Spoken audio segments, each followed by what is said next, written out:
Hello and welcome live from New Delhi. You're watching DD India Live, India's voice to the world. I'm Gautam Roy, and coming up in the next 30 minutes, 5 people killed trying to cross the English Channel from France hours after Britain passes a bill to deport migrants to Rwanda. Top UN officials call on Prime Minister Rishi Sunak to reconsider the plan. The US Senate is set to vote on Tuesday on a $95 billion aid package and military assistance to Ukraine, Israel and Taiwan. German police arrests a European Parliament staffer on suspicion of spying for China. Berlin calls it a potential attack on EU democracy. Beijing rejects it as hype. And campaigning for the second phase of India's general elections peaks as leaders of various political parties crisscross different territories.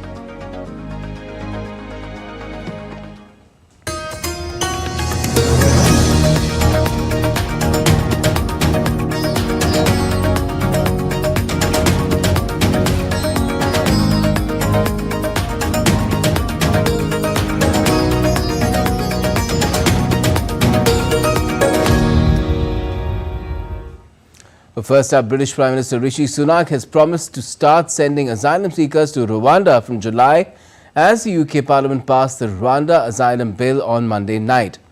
The Rishi Sunak government has booked commercial charter planes and trained staff to take migrants to Rwanda in hopes that the policy will boost the Conservative Party's dipping fortunes before an election early next year or later this year. Success of this deterrent doesn't rest on one flight alone.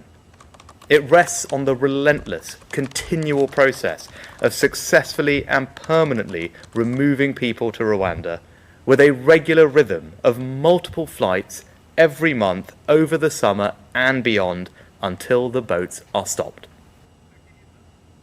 Under the policy formulated 2 years ago and agreed with Rwanda, any asylum seeker who arrives illegally in Britain will be sent to Rwanda under a scheme the government says will deter English Channel crossings.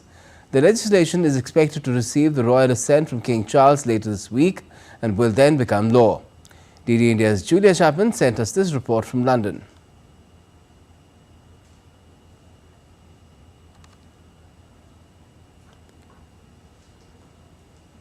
Says this law marks a fundamental change in the global equation on migration.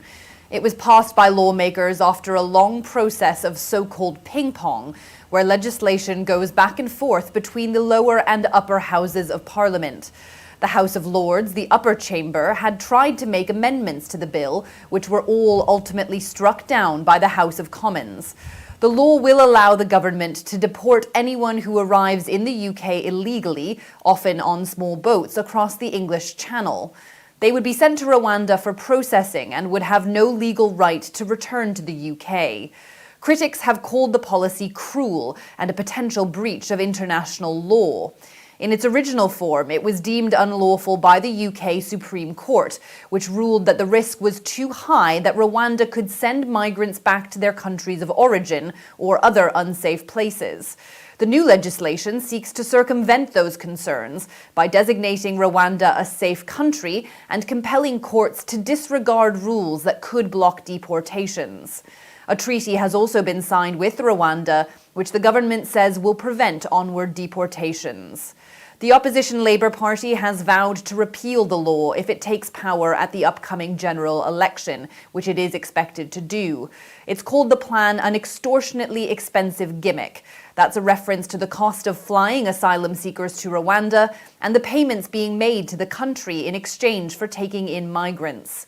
The first plane is expected to take off no sooner than 10 weeks from now. Prime Minister Sunak says he'll consider his policy successful when the boats carrying migrants have been stopped. But its effectiveness as a deterrent will likely take several months to measure. Julia Chapman in London, reporting for DD India. And hours after the British Prime Minister's latest efforts to send some migrants on a one-way ticket to Rwanda finally won approval from Parliament, at least 5 migrants, including a minor, lost their lives while attempting to cross the English Channel, a heavily trafficked waterway from France to Britain, on an overloaded boat on Tuesday. Nearly 110 migrants were crammed onto the small boat when chaos ensued. The tragedy took place after Britain's upper house passed a law on Monday allowing the UK to relocate asylum seekers to Rwanda instead of keeping them in Britain.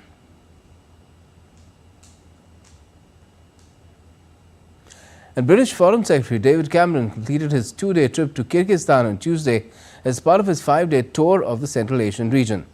During the 2 days, Cameron met with the Kyrgyz counterpart Jeanbek Kulubayev and visited an irrigation canal site made by Welsh company Concrete Canvas on the outskirts of Bishkek.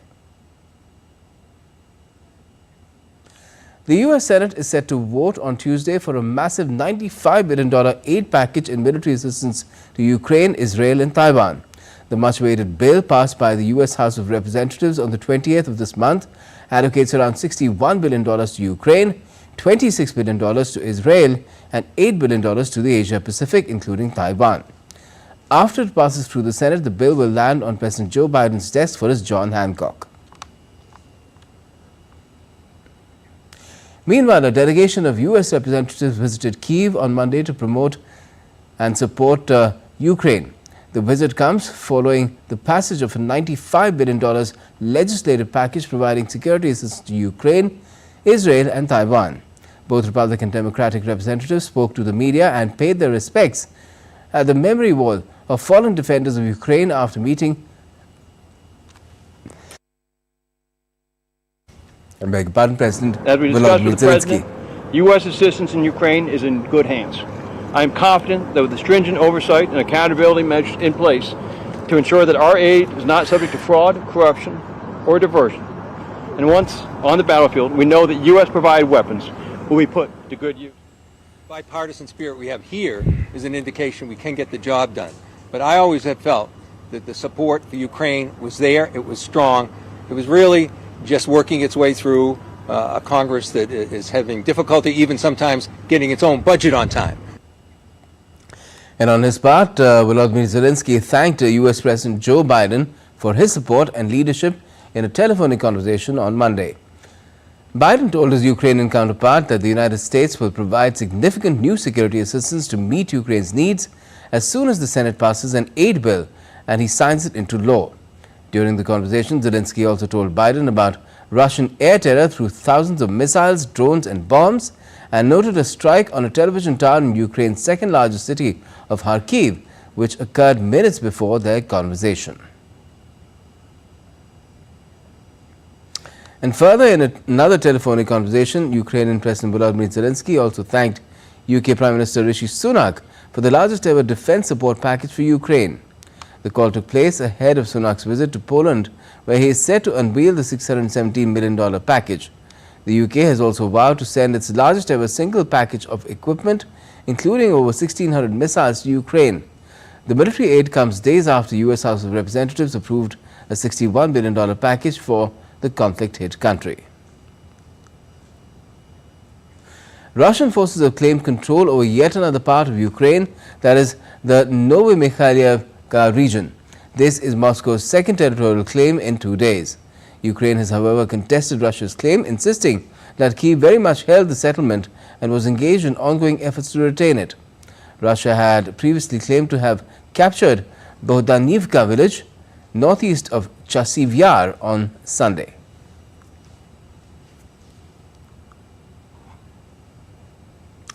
A Russian air attack in Ukraine's second biggest city, Kharkiv, hit TV broadcast infrastructure, prompting disruptions with the signal. The 240-meter television tower broke in half and fell to the ground after the attack on Monday. Regional authorities have said that there were interruptions to the digital television signal, adding that no casualties were reported because workers were in shelters. Moscow has recently stepped up its attacks while Ukraine is suffering a shortage of air defense capabilities. Kharkiv and the surrounding region have experienced the most intense strikes.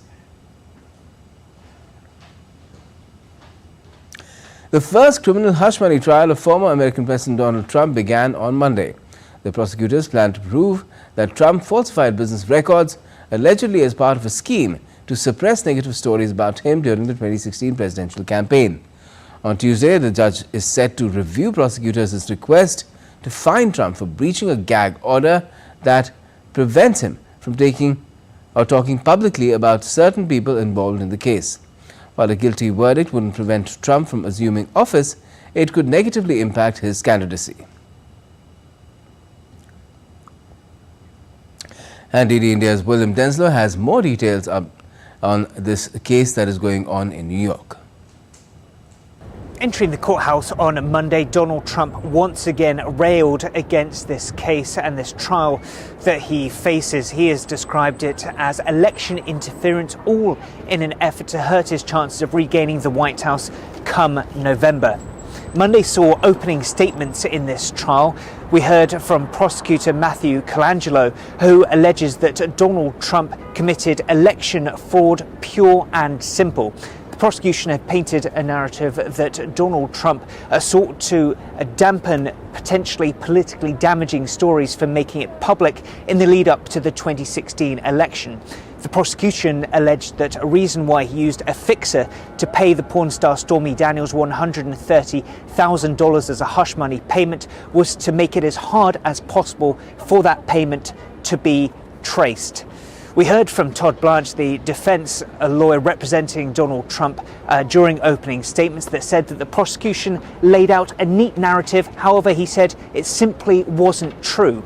He went on to argue that Donald Trump committed no crimes. He even said that any efforts to try and influence an election, there is nothing wrong with that. He said simply that is what democracy is.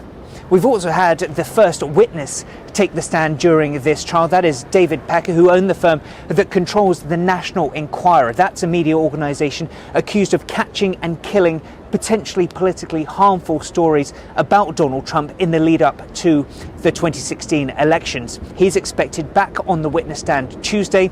We're also expecting a hearing on Tuesday about Donald Trump's gag order that prosecutors allege he has been violating. They say such violations could result in fines or even up to 30 days behind bars. Judge Juan Machan put that gag order in place in an effort to stop Donald Trump from potentially attacking witnesses during this trial. Donald Trump says it is unconstitutional and has called for that gag order to be dropped.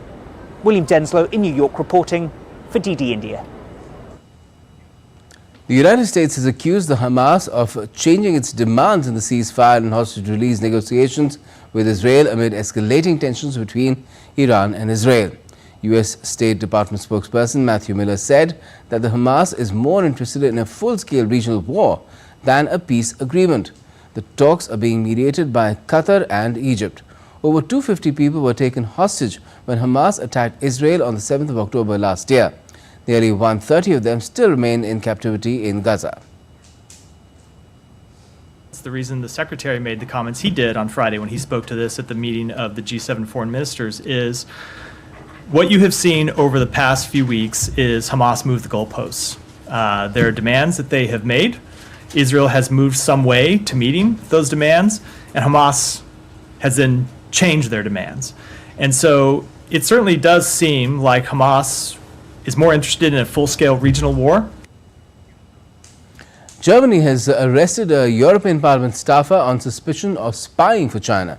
The police has called it an especially severe case. The staffer has been accused of giving the Chinese intelligence service information about negotiations and decisions made in Parliament. Notably, the arrest happened on the same day when 3 German nationals were arrested on suspicion of working with China's Ministry of State Security.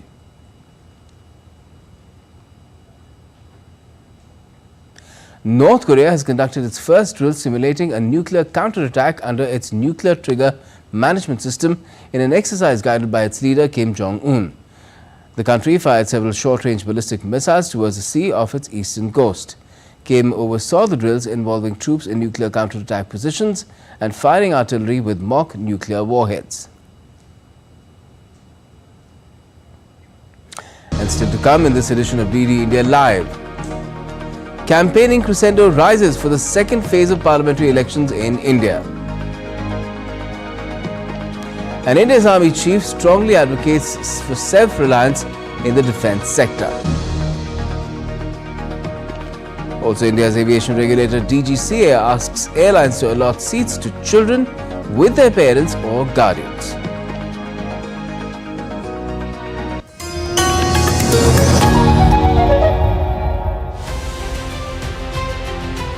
Tracking the first phase of general elections, Team Poll Pulse has reached India's northeast in Assam. This is the tea city of India, Dibrugarh.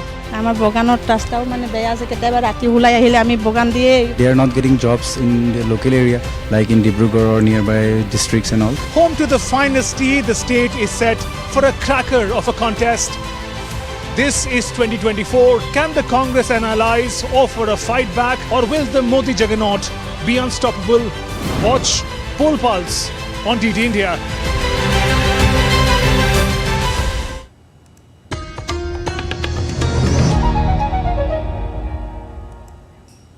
Welcome back. You're watching DD India Live. I'm Gautam Roy.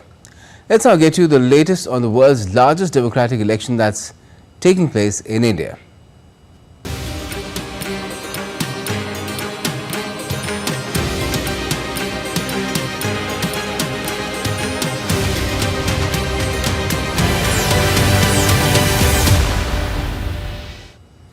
As India is gearing up for the second phase of elections, political parties across the country have ramped up their election campaigning. Prime Minister Narendra Modi on Tuesday held a public meeting in Toksabai Madhopur constituency in the western state of Rajasthan. Addressing the rally, the PM said the BJP has shown what a stable and honest government can do if it remains in power for the last 10 years.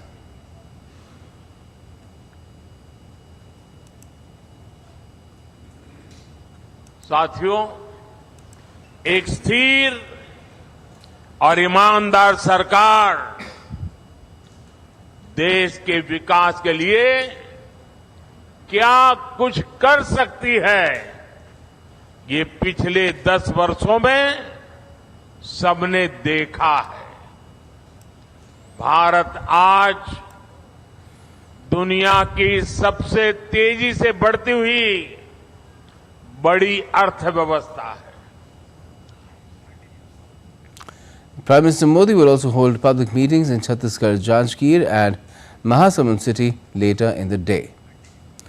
While Home Minister and senior BJP leader Amit Shah addressed a public meeting at North Bastar Kanker of Chhattisgarh. Amit Shah will hold a public meeting in the southern city of Bengaluru and in Maharashtra later in the day as well. And Union Defence Minister Rajnath Singh addressed a public gathering in the northern state of Uttar Pradesh and the eastern state of Bihar. Uttar Pradesh Chief Minister Yogi Adityanath also addressed a public meeting in his state in Amroha. The UP Chief Minister will also hold a road show in the state's western city of Meerut.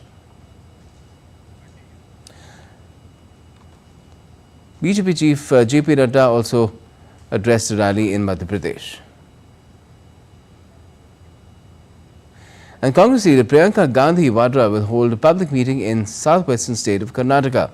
The Congress leader is there in this state because it has high stakes for the party.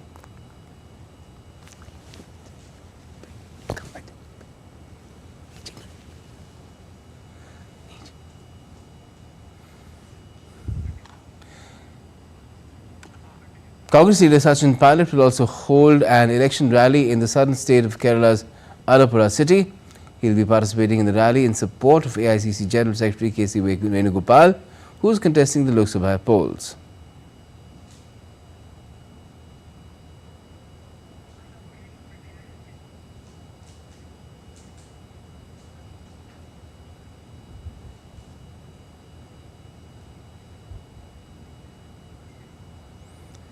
Now, the southern Indian state of Kerala is known for its natural beauty and growing IT and innovative ecosystem. As the state heads to polls in the second phase of general elections, stakes are high for the UDF, LDF and the BJP. DD India's Shubhendu Ghosh reports from the coastal capital of Thiruvananthapuram.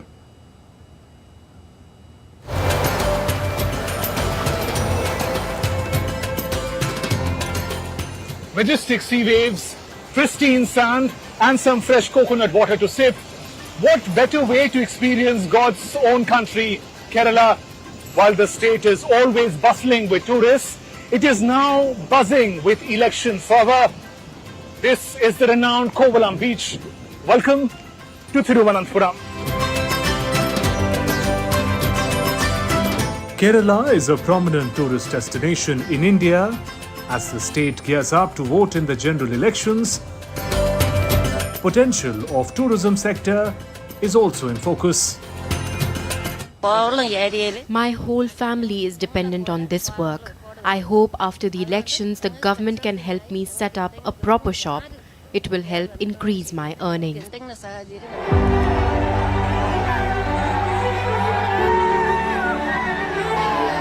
Intense campaigning is taking place across Kerala as all 20 Lok Sabha constituencies will vote in the second phase of elections on April 26th.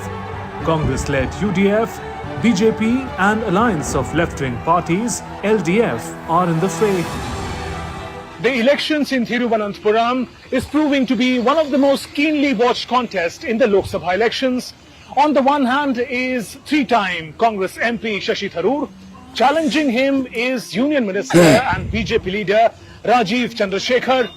Making the contest triangular is Pannian Ravindran from the left.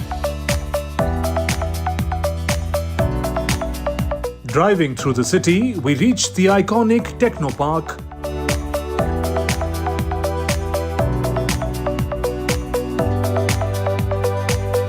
Spread over 700 acres, it is the first and one of the largest IT parks in the country. At Techno Park, we meet Gen Robotics, a leading Indian startup and robotics company. Their flagship innovation, Bandicoot, is a manhole cleaning robot. It is helping end the scourge of manual scavenging across India.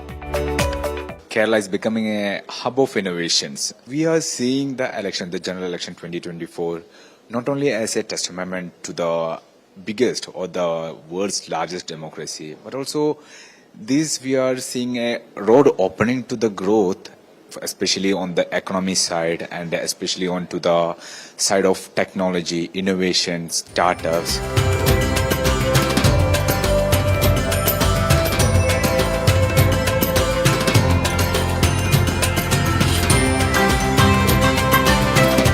With rich heritage, thriving tourism and advances in knowledge economy, days ahead hold great promise for the coastal state of Kerala. The outcome of these elections are expected to play a key role in shaping that future. With camera person SP Dubey, Shubhendu Ghosh, DD India, Thiruvananthapuram. During a recent event held in New Delhi, Chief of Army Staff said becoming self-reliant in critical military hardware will be essential to deal with future challenges, adding security of the nation cannot be outsourced. In our quest to achieve and sustain higher power quotient, we need to be alive to the implication of external dependency to meet our defense requirements. The impact of supply chain disruptions and weaponization of denial regimes came to the fore during the pandemic, as also from the lessons of the ongoing Russia-Ukraine conflict. These developments have underscored that the security of the nation can neither be outsourced nor be dependent on the largesse of others. Let's now get you some more updates from around the country. India's aviation regulator has asked airlines to ensure that children younger than 12 get to sit with their parents or guardians, giving the direction after observing that the safety practice is not being observed. AIIMS Rishikesh hosted its 4th convocation ceremony on Tuesday, marking a significant milestone for 598 aspiring medical students. The event was graced by India's President Draupadi Murmu, who conferred degrees upon the graduating medical students. The Indian Meteorological Department has forecast that heat wave spell is likely to continue over East India during the next 4 days and expand to more parts of the region from Wednesday. Heat wave to severe heat wave conditions are likely to prevail in isolated pockets over the Gangetic West Bengal region. The full bloom of mustard fields in India's Jammu and Kashmir attracts tourists and serves as a mesmerizing spectacle that entices tourists to behold the region's natural charm and scenic beauty. Tourists stop at the fields to admire the beauty of the yellow mustard fields.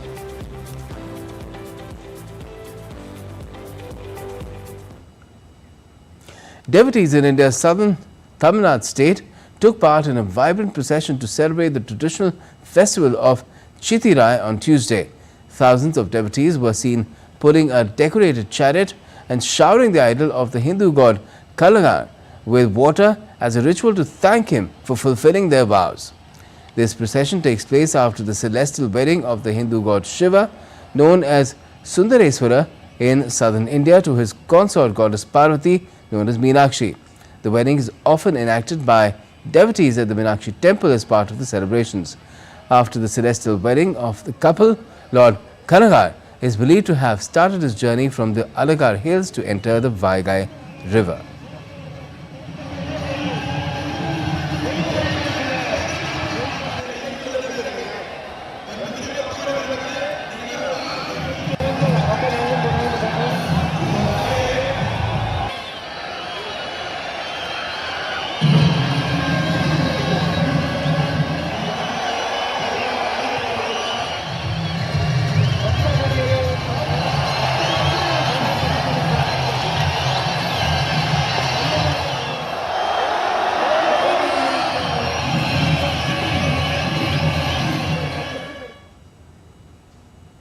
And that's all we have for this edition of DD India Live.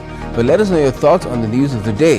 You can connect with us on Facebook, X as well as Instagram. We'll be back with more news as it breaks here on DD India. I'm Gautam Roy, and from all of us here in Delhi, thanks for watching DD India Live.